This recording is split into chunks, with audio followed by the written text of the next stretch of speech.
గారు జనసేన నాయకులు, రవికుమార్ గారు వైఎస్ఆర్ కాంగ్రెస్ పార్టీ సీనియర్ నాయకులు, శరత్ చౌదరి గారు టీడీపీ నాయకులు, వీళ్ళు మనతోటి జూమ్లో ఉన్నారు. బండారు రామ్మోహన్ గారు గుడ్ మార్నింగ్. సో ఓవరాల్గా ఏంటి అసలు ఇండియా కూటమికి ప్రస్తుతానికి బలం లేదు, అయినా సరే అభ్యర్థిని నిలబెట్టాయి. ఈసారి దక్షిణాదికి ఎక్కువగా ఫోకస్ పెంచినటువంటి పరిస్థితి. అటు సిపి రాధాకృష్ణన్ కూడా తమిళనాడుకి చెందినటువంటి వ్యక్తి, అలాగే సుదర్శన్ రెడ్డి తెలంగాణకి సంబంధించినటువంటి వ్యక్తి.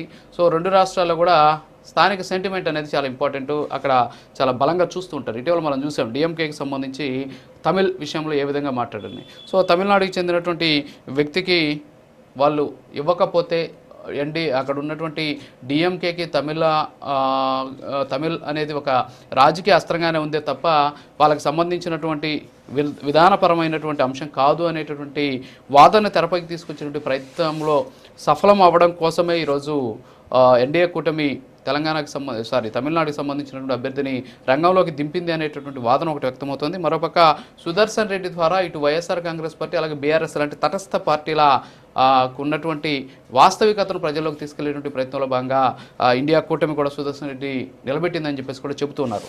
ఏమంటారు ఓవరాల్గా ఈ ఎన్నికకు సంబంధించి? మొదటగా మీకు రాజు గారు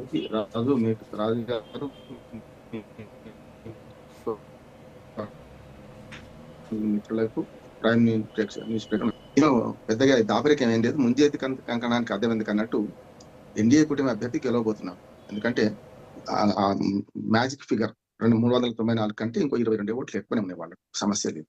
కనుక దక్షిణాది మీద ఫోకస్ పెట్టడం కారణం కూడా మొదటి నుంచి ఉన్నది. మీరు చూస్తారు కదా, మొదటి రాష్ట్రపతి బాబు రాజేంద్ర ప్రసాద్ తర్వాత మరి రాధాకృష్ణన్ గారిని కానీ, తర్వాత వివిని కానీ చాలా మందిని గతంలో మనకు దక్షిణాది నుంచి రాష్ట్రపతులు ఉపరాష్ట్రపతులు ఎన్నికయ్యారు, నీలం సంజీవ్ రెడ్డి గారితో సహా.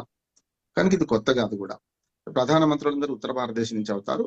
రాజ్యాంగ పదవి, అత్యున్నతమైన రాజ్యాంగ పదవి రాష్ట్రపతి కానీ ఉపరాష్ట్రపతి కానీ, వెంకయ్యనాయుడు గారు కూడా గతంలో అయ్యారు. కనుక దక్షిణాదికి ఇచ్చే సాంప్రదాయం కొనసాగుతుంది.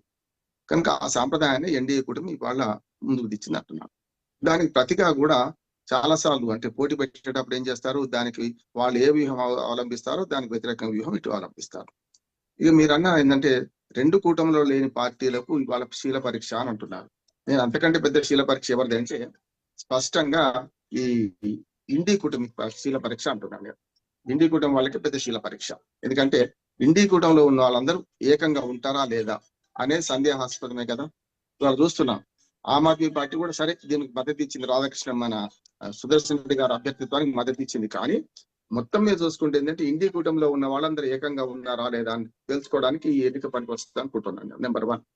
రెండవది, ఎన్డీఏ కూటమికి ఎట్లా మెజార్టీ ఉన్నది, కానీ ఏకగ్రీవ ప్రతిపాదన చేసేటప్పుడు రాజుగారు మొదలై ఉంటే బాగుండేది. నా ఉద్దేశం, నా సలహా ఏంటంటే ఇప్పటికి అయిపోయింది, యుద్ధానికి సన్నద్ధమైంది, యుద్ధం మొదలవుతుంది. కనుక ఎట్లాగూ ఎన్నికలు జరుగుతాయి 9వ తారీఖు నాడు. కనుక దీనికన్నా ముందు చేయాల్సిన పని ఏముండేనంటే ఖచ్చితంగా రాధాకృష్ణన్ గారిని ప్రకటించగానే రాధాకృష్ణ గారి అభ్యర్థిత్వాన్ని మరి ప్రతిపక్షాలకు తెలిపి, అయ్యా మీరు కూడా మద్దతు ఇవ్వండి, దక్షిణాది వారు కదా అనే ఒక మాట అడిగి ఉంటే బాగుండేదని నేను అంటున్నాను. కానీ ఏమైందంటే గత జల సేతు బంధనం లాగా రైలు వెళ్ళిపోయినాక స్టేషన్ పోయినట్టు ఇప్పుడు తగుదనమ్మా నిన్న రాధాకృష్ణన్ గారు నామినేషన్ వేసి ఇటు పక్క ఇండి కూటమి నుంచి అభ్యర్థులు ఎవరైతే ఎన్నికైతున్నారో, ఎవరైతే సుదర్శన్ రెడ్డి గారిని ప్రతిపాదించారో, సుదర్శన్ రెడ్డి గారు అభ్యర్థిత్వం ప్రకటించిన తర్వాత ఇప్పుడు అడగడం అయితే గత జల సేతు బంధనం అంటున్నారు.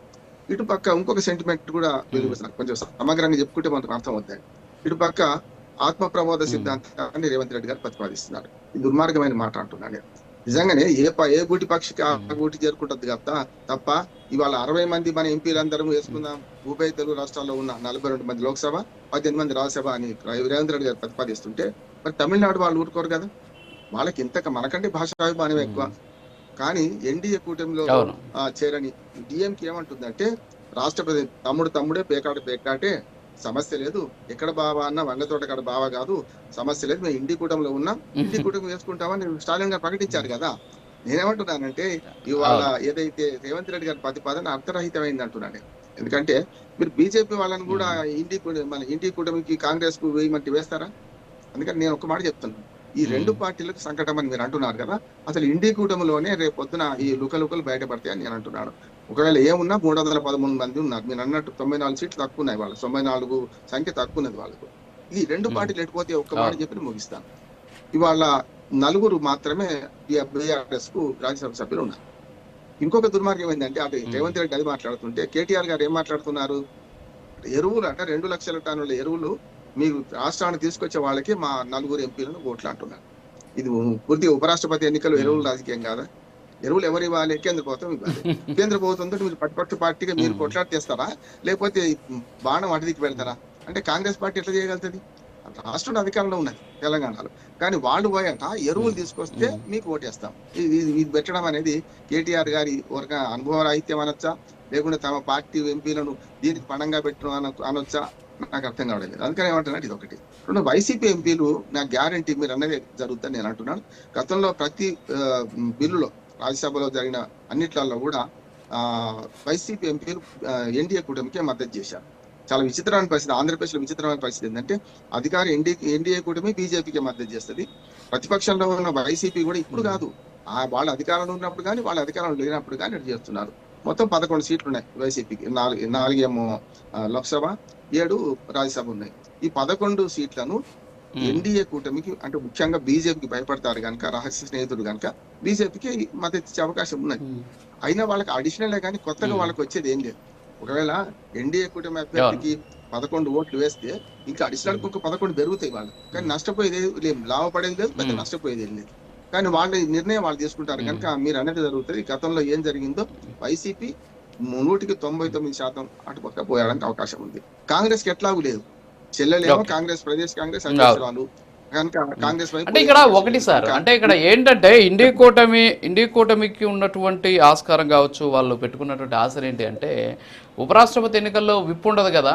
సో కాబట్టి కనీసం ఈ సభ్యుల ద్వారా అయినా సరే ఆ సెంటిమెంట్ని రాజేసి ఎంతో కొంత మేము బలపడ్డామని నిరూపించేటటువంటి ప్రయత్నంలో భాగంగా ఇలా చేశారు అనేటువంటి వాదన ఒక పక్క, ఇంకో పక్క ఎన్నికని బహిష్కరించి తద్వారా బీజేపీకి సపోర్ట్ చేయాలనే ఉద్దేశంతో కొన్ని తటస్థ పార్టీలు ఉన్నాయి దేశంలో అనేటటువంటి వాదన ఇంకో పక్క వినిపిస్తుంది.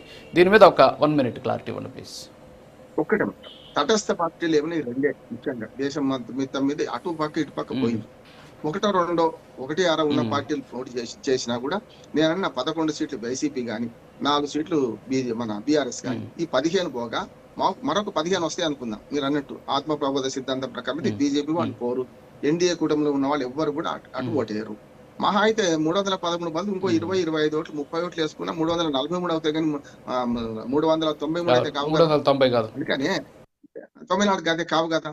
అందుకని నేను ఏమంటున్నానంటే ఈ ప్రతిపాదనే కరెక్ట్ కాదు. ఒక రకంగా చెప్పాలంటే ఆత్మ ప్రబోధ సిద్ధాంతం అనేది ఆనాడు ఇందిరాగాంధీ గారు నీలం సంజీవ్ రెడ్డి వ్యతిరేకంగా, అది పార్టీ అభ్యర్థికి వ్యతిరేకంగా వివికిని ప్రోత్సహించి వివికిని గెలిపించుకున్నారు. పార్టీ చీలిపోయింది కనుక ఇవాళ ఇంత రాజకీయాలలో ఎన్డీఏ కూటమి అభ్యర్థులు, ఎన్డీఏ కూటమి ఎంపీలు ఇండి కూటమి అయితే ఓట్లేస్తారు అనుకుంటలేను. ఇది వర్కౌట్ కానే కాదు. అంటే సెంటిమెంట్ కూడా రాష్ట్రాల సెంటిమెంట్, తెలుగు రాష్ట్రాలు, తమిళ రాష్ట్రాల సెంటిమెంట్ వర్కౌట్ కాదు. ఎందుకంటే పోటీ పెట్టారు. నేను ఒక మాట చెప్పి ముగిస్తాను. ప్రజాస్వామ్యంలో రాజకీయాల్లో ఖచ్చితంగా పోటీ ఉండాల్సిందే.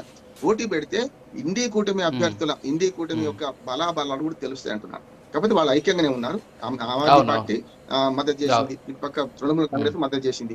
అంటే సమస్య లేదు. వాళ్ళ ఓళ్ళు వాళ్ళు వేసుకుంటే మా వాళ్ళు ఇంతమంది ఉన్నాం అంటే రేపు లోక్సభ ఎన్నికలు వచ్చే కల్లా మేము ఐక్యంగా ఉన్నామని చెప్పడం కోసమే ఎన్నికలు వాడుకుంటారని అనుకుంటారు. రాజు గారు ఓకే. రవికుమార్ గారు గుడ్ మార్నింగ్ సార్. సో ఇప్పుడు రామ్మోహన్ రావు గారు మాట్లాడుతూ వైఎస్ఆర్ కాంగ్రెస్ పార్టీ గతంలో అనేక సందర్భాల్లో కూడా